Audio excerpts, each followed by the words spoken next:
بسم اللہ الرحمن الرحیم. مجھ سے جس عنوان کے تحت گفتگو کے لیے تحریری طور پر کہا گیا ہے وہ عصر حاضر میں علم دین کی اہمیت، یعنی زمانے میں علم دین کی اہمیت کتنی ہے۔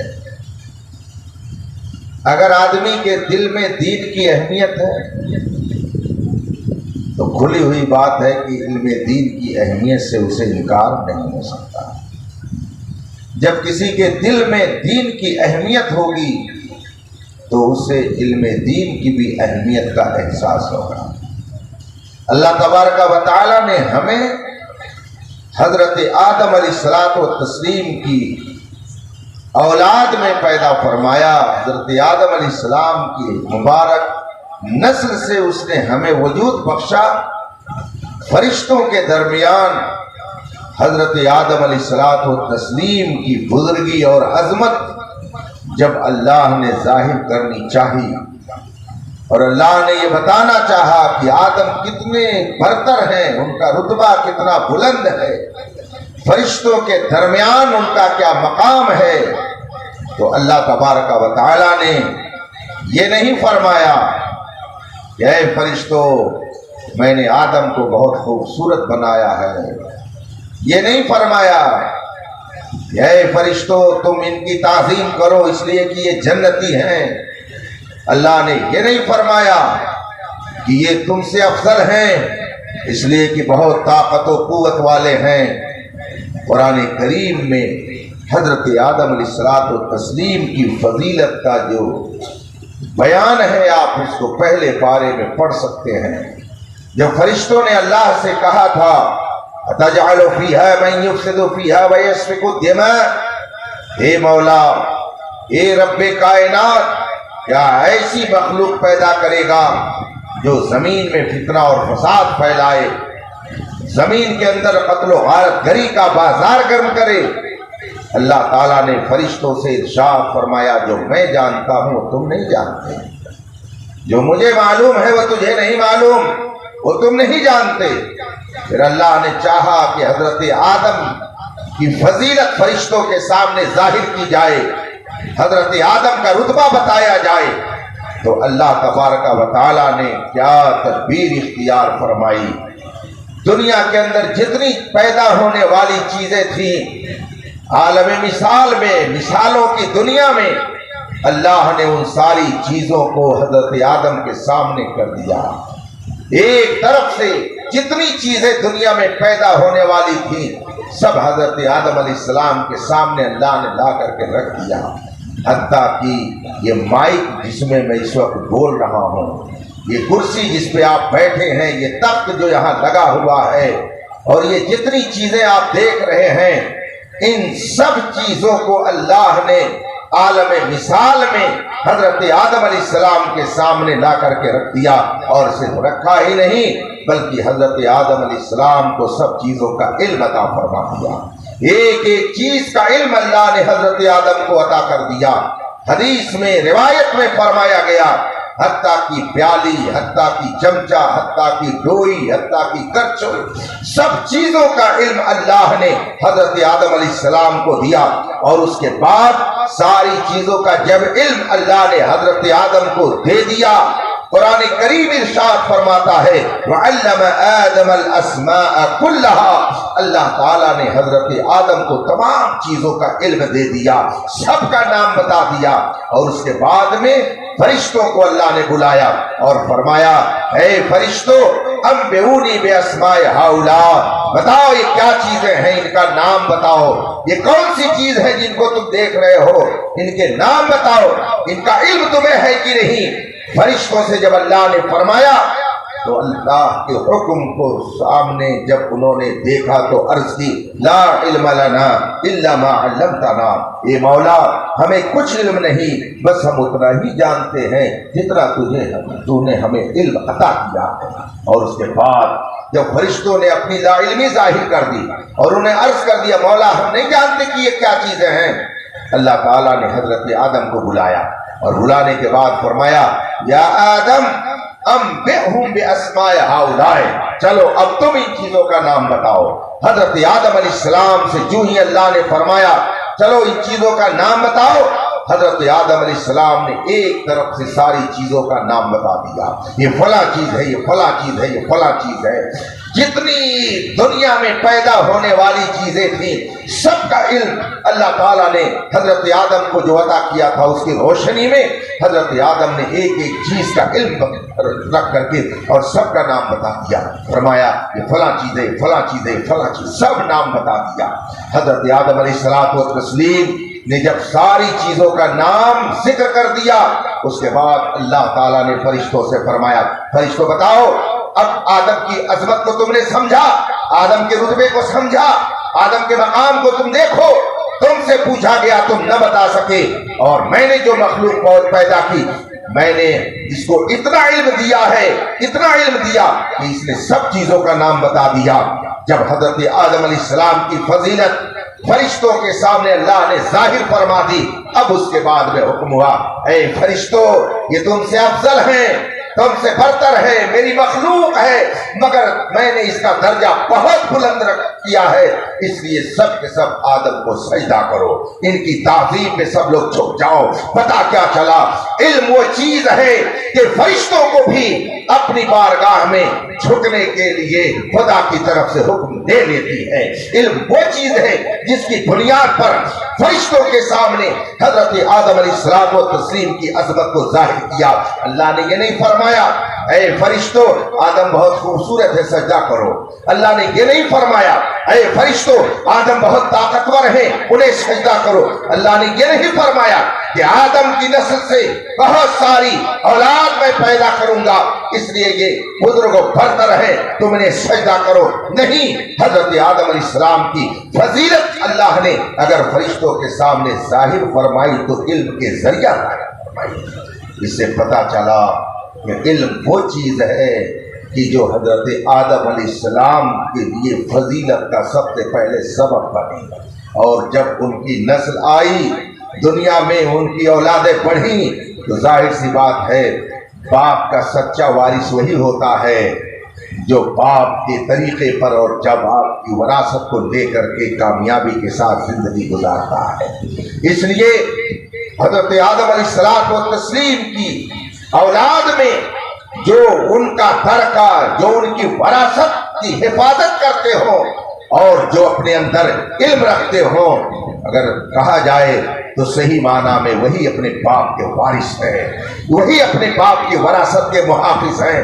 خدا کا شکر ہے کہ ہم جس دین کے ماننے والے ہیں اس نے سب سے پہلا پیغام قوم کو یہی دیا، اقرا، پڑھو پڑھو پڑھو۔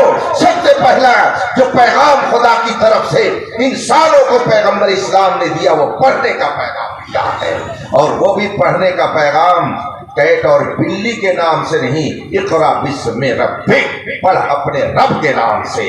اس کا مطلب ہے سب سے پہلا علم جو انسان کو آنا چاہیے وہ اپنے رب کی معرفت اور اپنے رب کی پہچان کا علم آنا چاہیے۔ سب سے پہلے انسان یہ جانے کہ میرا خالق کون ہے، میرا مالک کون ہے۔ سب سے پہلے انسان یہ جانے کہ میرا محسن کون ہے، جس نے مجھ پر سب سے زیادہ احسان کیا ہے وہ کون ہے اور اس کا حق کیا ہے۔ اگر انسان نے اسے نہیں جانا تو دنیا کا لاکھ علم حاصل کر لے وہ سب کچھ ہو سکتا ہے مگر ایک شریف انسان کبھی نہیں بن سکتا ہے۔ شرافت، کرامت، بزرگی اگر انسان اپنے اندر لانا چاہتا ہے تو اسے سب سے پہلے یہ جاننا پڑے گا کہ میرا مالک کون ہے، میرا خالق کون ہے، میرا معبود کون ہے، میرا مسجود کون ہے، میرا محبوب حقیقی کون ہے، میرا محسن کون ہے، میرا مربی کون ہے، وہ کون ہے جس نے مجھے وجود بخشا، وہ کون ہے جو مجھے نعمتیں دیتا ہے۔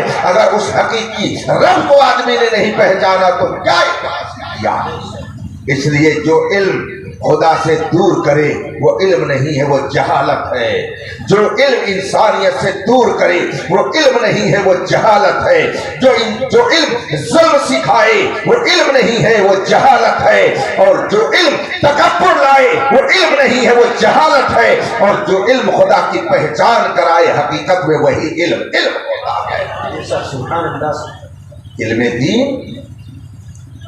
हासिल करना ये वो फरीजा है जिसको फर्ज ऐन कहा जाता है। फर्ज ऐन क्या चीज है? अब इसे भी अगर समझाया जाए तो चोर पकड़ ही लिया जाएगा कि गोया लोगों ने पढ़ा ही नहीं। आदमी के ऊपर जो चीजें खुदा की तरफ से लागू हैं लाजमी तौर पर, जिसको फर्ज कहा जाता है, वो दो तरह के होते हैं। उसको मिसाल से आप समझ लें। अगर एक मुसलमान का इंतकाल हुआ, उसकी नमाज जनाजा पढ़ना फर्ज है। आपकी आबादी का अगर कोई सुन्नी सही अकीदा इंतकाल कर गया तो उसकी नमाज जनाजा पढ़ना फर्ज है। किस पर फर्ज है? घर के आदमी पर, कि मोहल्ले के लोगों पर, कि बगल वाले गांव के लोगों पर, कि आलिम साहब के ऊपर, कि इमाम साहब के ऊपर, किस पे फर्ज है? अगर इंतकाल किसी सुन्नी सही अकीदा का हो जाए, सुन्नी सही अकीदा की मैं कैद लगा रहा हूँ इसलिए कि इन्हीं की नमाज जनाजा फर्ज है। किसी बदअकीदा की नमाज जनाजा फर्ज क्या जायज़ ही नहीं है। बदअकीदा की नमाज जनाजा हराम है। सुन्नी सही अकीदा इंतकाल कर जाए, उसकी नमाज जनाजा पढ़ना फर्ज। ये फर्ज किस पर है? कौन है जिसके ऊपर ये फर्ज है? और फर्ज का मामला क्या होता है कि अगर फर्ज अदा न किया जाए तो आदमी गुनहगार होता है, सख्त गुनाहगार होता है। तो अगर नमाज जनाजा फर्ज है तो किस पर फर्ज है? घर के लोगों पर कि आबादी के लोगों पर? ये एक मसला है। अब उसको समझने के लिए आप उलमा के पास जाइएगा तो ये बताएंगे। मैं इजमालन ये बताता हूं कि अगर आबादी में किसी सुन्नी का इंतकाल हुआ, उसकी नमाज जनाजा पढ़ने फर्ज है। किस पर फर्ज है? सब पर नहीं, हर फर्द पर, आबादी के हर मुसलमान पर नमाज जनाजा उसकी फर्ज नहीं है। अगर चंद लोगों ने पढ़ लिया तो सब बरियो जिम्मा हो गए।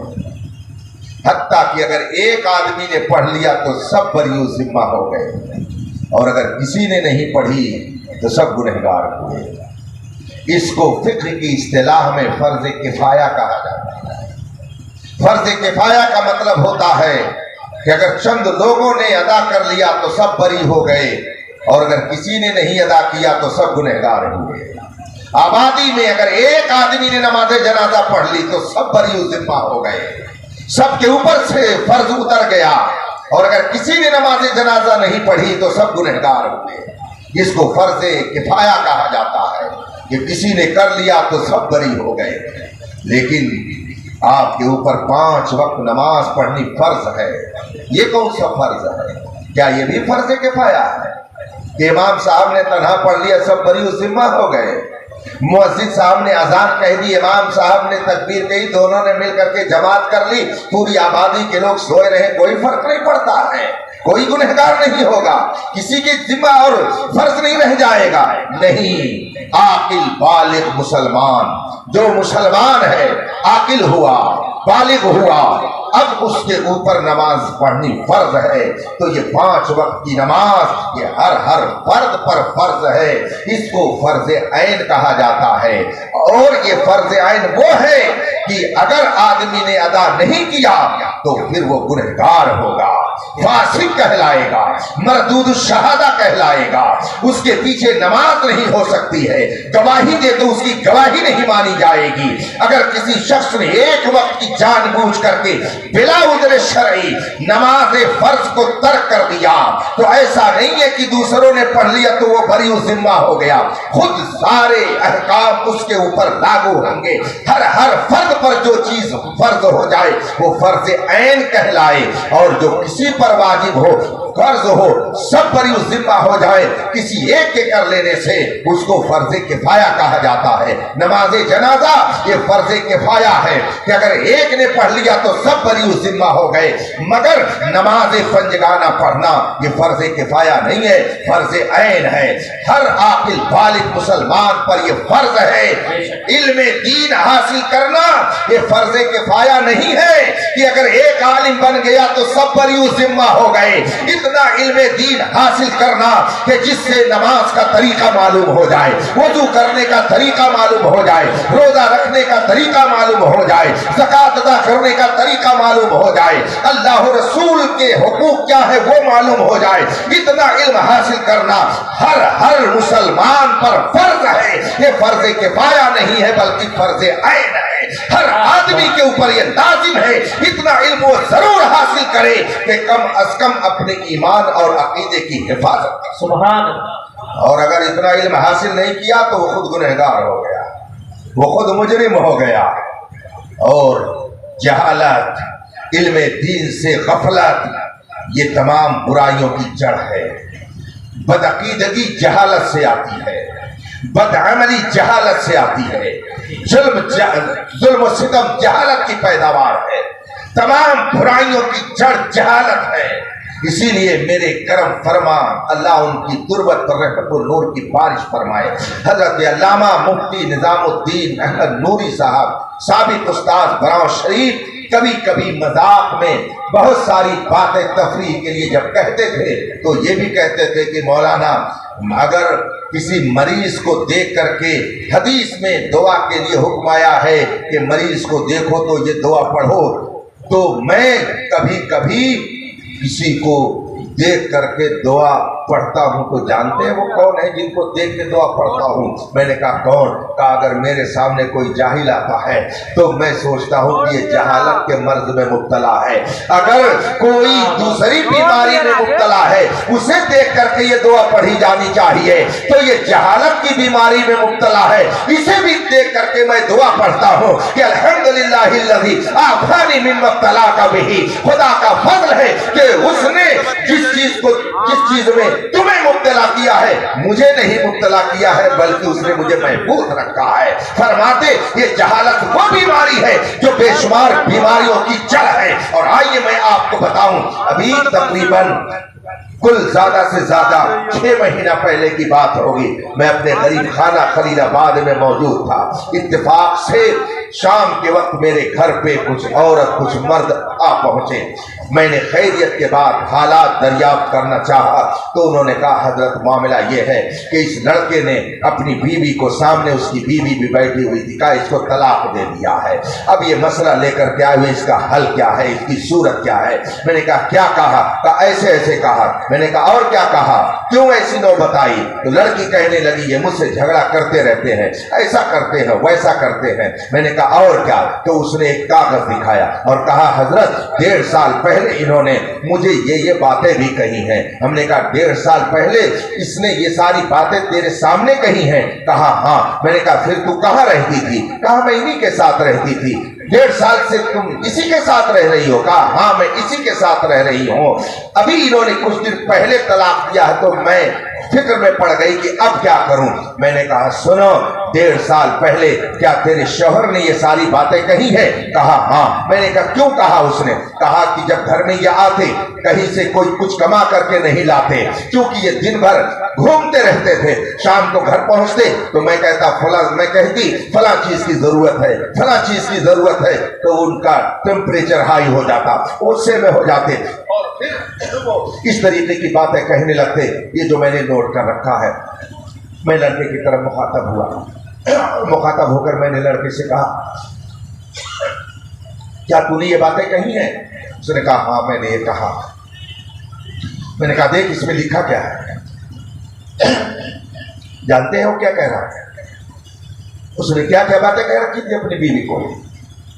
तुम मुझसे पैसा मांगती है, कहां से पैसा लेकर के आओ? लड़की ने कहा था जैसे सब कमाते हैं तुम भी कमाओ, खुदा से मांगो वो देगा। इस पर लड़के ने कहा इतने दिन से मेहनत करता हूं कुछ नहीं मिलता, खुदा कोई चीज नहीं, मैं नहीं मांगता खुदा को।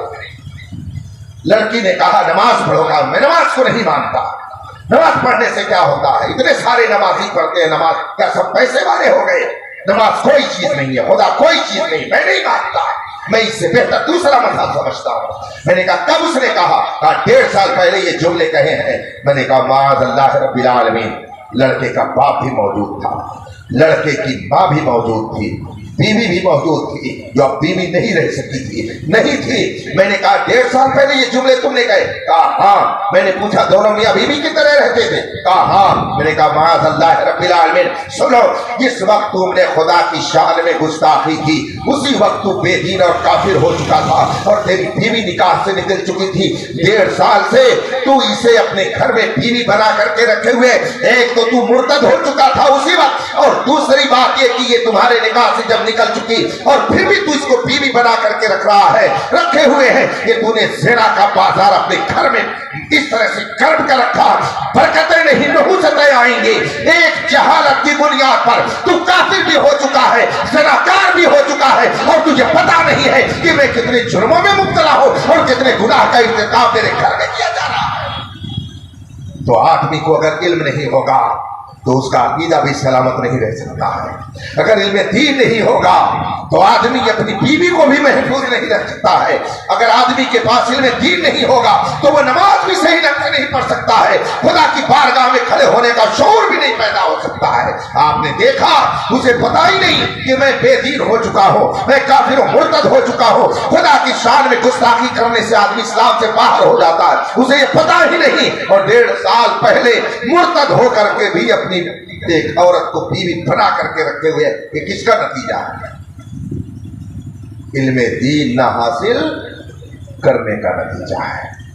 ईमान गया जहालत की बुनियाद पर, खुदा की शान में गुस्ताखी की उसने जहालत की बुनियाद पर, खुदा से उसका अकीदा टूटा जहालत की बुनियाद पर। और दूसरा वाकया यूं ही और एक पेश आया। मैं उस वक्त भी जुमा के दिन अपने घर खलीलाबाद में था। एक साहब ने फोन किया, हमने कहा फरमाएं। कहा हजरत मैं इस इलाके से बोल रहा हूँ। मैंने कहा क्या है? उन्होंने कहा एक मसला पूछना। हमने कहा बोलिए। कहा यहाँ चंद उलमा बैठे हैं, मसला ये है कि गांव में अभी कुछ दिन पहले प्रधानी का इलेक्शन हुआ, उस इलेक्शन में जो जीत चुके हैं उन्हीं के घर में गालिबन उन्हीं के नाम या उनकी बीवी के नाम कोटा है, राशन कोटा है, राशन कोटा उन्हीं के घर में है, और प्रधानी भी उन्हीं के नाम हो गई है। मुखालिफीन ने ले जाकर के दरखास्त दी है कि एक ही के नाम कोटा और प्रधानी कैसे रह सकती है, एक ही घर में दोनों चीजें नहीं रह सकती है। चुनांचे प्रधान ने वकीलों से मशवरा लिया, वकील ने मशवरा दिया कि तुम एक हल्फिया बयान लगा दो और तारीख उसमें लिख दो, जिस डेट में इलेक्शन हुआ है उसके 6 महीना बैक हो करके दिखाओ कि मैंने अपनी बीवी को तलाक दे दी है। ये हल्फिया बयान लिख करके रख लो, और जब तुमसे कोई अफसर पूछे तो कह देना कि वो तो मेरी बीवी है ही नहीं, इसलिए कि 6 महीना पहले मैंने हल्फिया बयान बना करके अपनी बीवी को तलाक दे दी है। जब इस तरह से तुम अपने पास रखे रहोगे तो कोटा भी तुम्हारे घर में रहेगा और प्रधानी भी तुम्हारे घर में रहेगी, दोनों के तुम मालिक रहोगे। अब बाद में जब लोगों को पता चला कि हल्फिया बयान इस तरीके से मजाक के तौर पर झूठा बना करके उसने रख लिया है, तो गांव में अब ये दूसरा मसला खड़ा हुआ कि अगर कोई झूठा तलाक दे दे, मजाक के तौर पर तलाक दे दे, हंसी में अपनी बीवी को तलाक दे दे, किसी और मकसद के तहत तलाक दे दे, तो तलाक पड़ेगी कि नहीं पड़ेगी, ये मसला आया हुआ है। यहाँ चंद उलमा बैठे हैं, मीटिंग हो रही है। अब लोगों ने कहा कि अख्तर हुसैन कादरी से पूछिए वो क्या कहता है। मैंने कहा उससे जाकर के कह दीजिए, उस प्रधान को बता दीजिए, प्रधानी भी बची है, राशन कोटा भी बचा है, मगर बीवी बहुत पहले जा चुकी है।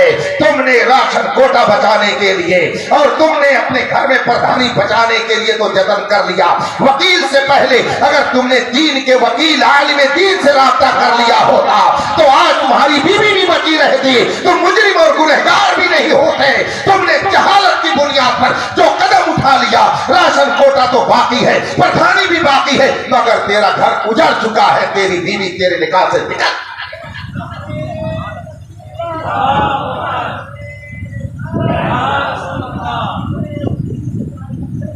जिंदाबाद जिंदाबाद। اللہ اکبر. کیا مزید اور بتانے کی ضرورت ہے کہ اس زمانے میں علم دین کی اہمیت کیا ہے؟ اگر علم دین نہیں رہے گا تو نہ آپ کا ایمان سلامت رہے گا، نہ آپ کی بیوی سلامت رہے گی، نہ آپ کا عمل سلامت رہے گا. ہم ہزاروں نوجوانوں کو دیکھتے ہیں، ڈاکٹر بھی ہیں، انجینئر بھی ہیں، ماسٹر بھی ہیں، پروفیسر بھی ہیں. ان سے کہا جائے کہ ذرا نماز صحیح ڈھنگ سے پڑھ کر کے دکھا دو، تو جو دعائیں نماز میں پڑھی جاتی ہیں شاید وہ دعائیں بھی انہیں مکمل طور سے یاد ہو. ایک صاحب ایک مرتبہ مجھ سے کہنے لگے، حضرت کبھی کبھی بہت شرم محسوس ہوتی ہے. میں نے کہا کب کب؟ کہا کبھی کبھی ایسا ہوتا ہے. میں نے کہا کب ہوتا ہے؟ کہا کبھی کبھی ہم جب بینک جاتے ہیں اور کوئی مولانا صاحب وہاں کھڑے رہتے ہیں، کوئی حافظ صاحب کھڑے رہتے ہیں اور کسی دوسرے سے وہ کہتے ہیں کہ ذرا وڈرال فارم بھر دو، تو مجھے بڑی شرم محسوس ہوتی ہے کہ کاؤنٹر پر کھڑا ہے اور اسے وڈرال فارم بھرنے کا طریقہ نہیں معلوم ہے تو مجھے شرم لگتی ہے. میں نے کہا بات تو صحیح ہے، شرم کی بات بھی ہے. جب وہ عالم ہے، جب وہ حافظ ہے تو اس کا مطلب ہے کہ اس نے مدرسے کا رخ کیا ہے، اس نے کسی درسگاہ میں پڑھا ہے، تو اتنی تعلیم تو ضرور ہونی چاہیے کہ اپنی ضرورت کو وہ خود پوری کر سکے. یہ شرم کی بات ہے، میں اسے تسلیم کرتا ہوں. لیکن اور بھی کچھ باتیں آپ کو کبھی شرم کی محسوس ہوتی ہے کہ نہیں ہوتی ہے؟